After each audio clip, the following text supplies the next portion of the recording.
So I want to get started by talking a little bit about the Small Acts mini-series and what your vision was for it and how Lovers Rock sort of fits into how you sequenced the anthology.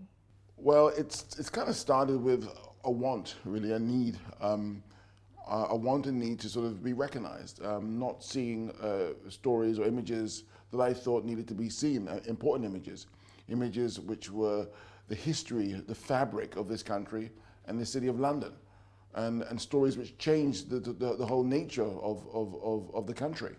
Kind of stories that had been swept beneath the carpet, but we see the evidence of things which are unseen, and somehow I wanted to visualize them as a series which people could access. So for me, firstly, it was very important it was on the BBC, because I said, okay, the idea of it being on the BBC is that anyone can access it.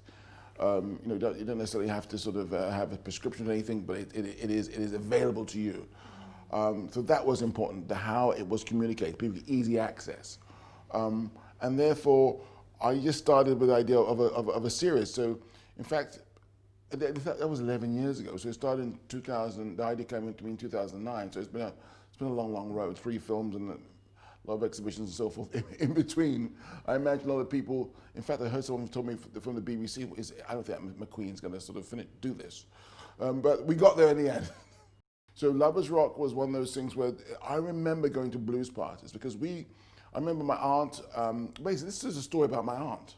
Because my aunt, what happened with her is that she used to creep out. My uncle used to leave the back door open for her because, of course, my grandmother was very, very protective and religious, so she would never let her daughter out to go to a party. Solidarity, I love that. Never.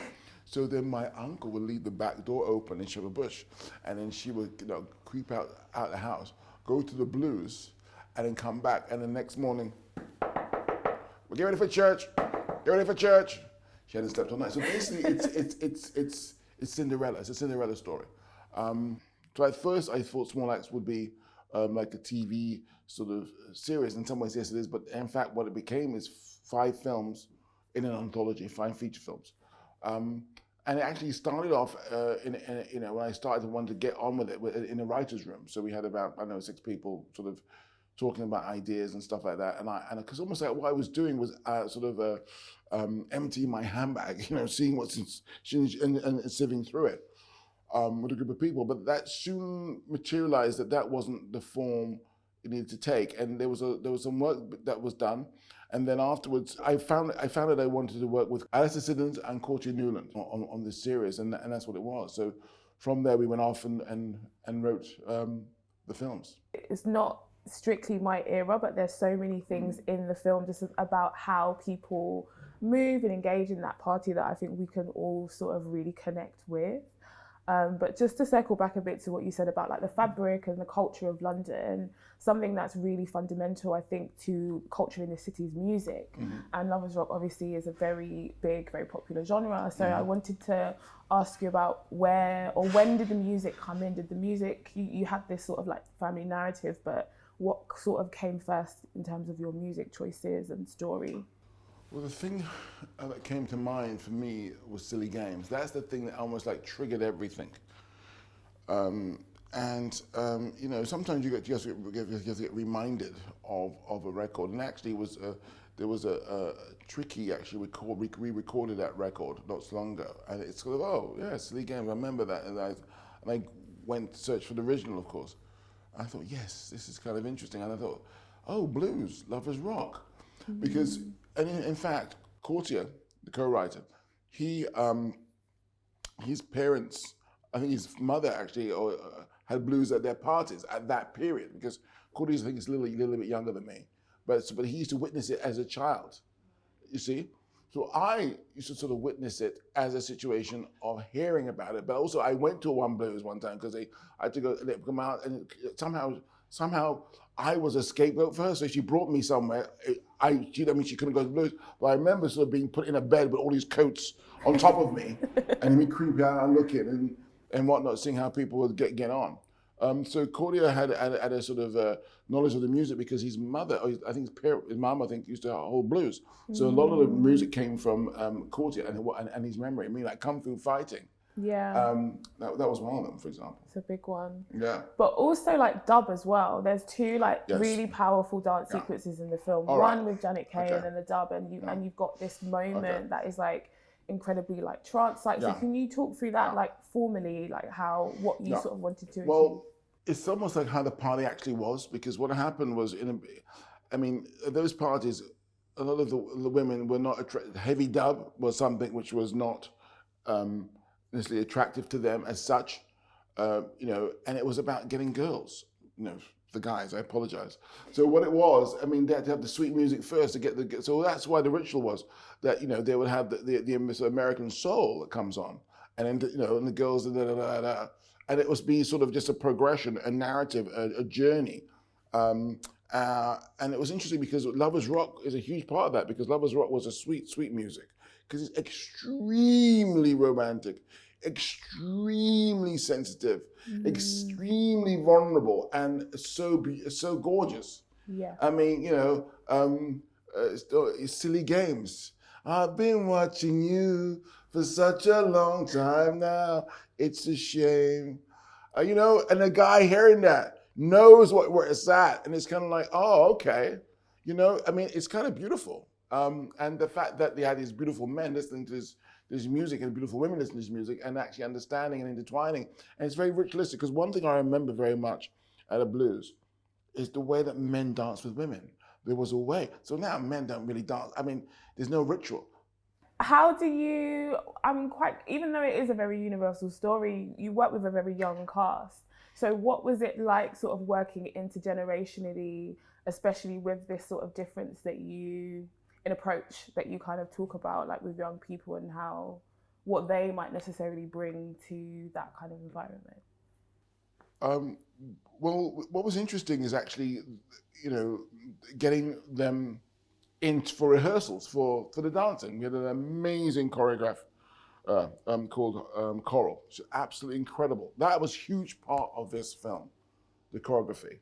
And she was amazing and impeccable, and rehearse. And she's like that woman in Fame, sweat and pain. And if we're gonna live forever. So people's waists people were whining and whining. People's waists tired.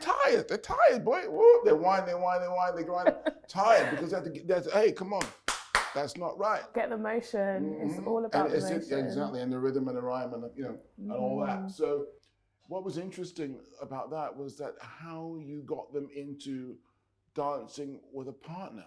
How the women got to used to be dancing with a guy, and a guy got used to be dancing with a woman, because often the young kids these days, that's not in their sort of psyche as such. And he was so beautiful, because there were traditions, there was way of doing it, there was ways of stepping, ways of moving, ways of choreographing, how you would move to music. And I think they so much enjoyed it. And to have that sort of partnership, because without that, you can't, it's one thing, but it's only made possible with two people doing it. So that was a huge part of it. And also learning about that period of time, because a lot of people obviously didn't know about that period of time in the sort of late 90s, early 80s. So that was interesting. So to sort of work with them as dancers, but also to work with them as actors. So I want to shift a little bit and talk a little bit about politics. And what is really enjoyable about the film is the politics are fundamentally left at the door. But I wanted to talk about the politics that enter the dance, and that sort of moment of sexual violence, and how that, and the sort of tonal shifts, and maybe ask you about your decision to incorporate that into the story. Well, again, it's a part of, and it's a very huge topic for now, for sure. It was one of those things which I didn't want to I want to bring into the equation, because there's this whole idea that of men sort of thinking that certain, this whole idea of availability, and people taking trying to take advantage of a circumstance or a situation, and overstepping. And for me, that was vitally important to talk about, because there's sometimes there's certain kind of a machismo sort of environment can create that. And as our protagonist was a female, and what she had to put up with, and what she had to deal with, and also, sorry, this is London, it's gonna be some noise. her strength and her sort of no nonsense. I wanted a protagonist, a female protagonist who, you know, just didn't take shit basically. And I think, and also, but she was into love, which was huge. So therefore, you know, it's about that. It's about the complexities of the dance. They are very complex. Mm-hmm. But there is, what I enjoyed about that, I think, is the balance that you get to that moment with her act of female solidarity, which I think gives that experience a little bit more of a well-rounded aspect. Yeah, I mean, yeah. Look, I mean, at first the two ladies. Well, one lady is obviously a bit jealous of the other one to a certain extent, but actually there's a huge sort of solidarity there. I mean, that's what it's about. I mean, it's us, you know. So I wanted to talk to you a little bit about your approach to casting, because you have this amazing catalogue of young Black British actors. So how did you approach that?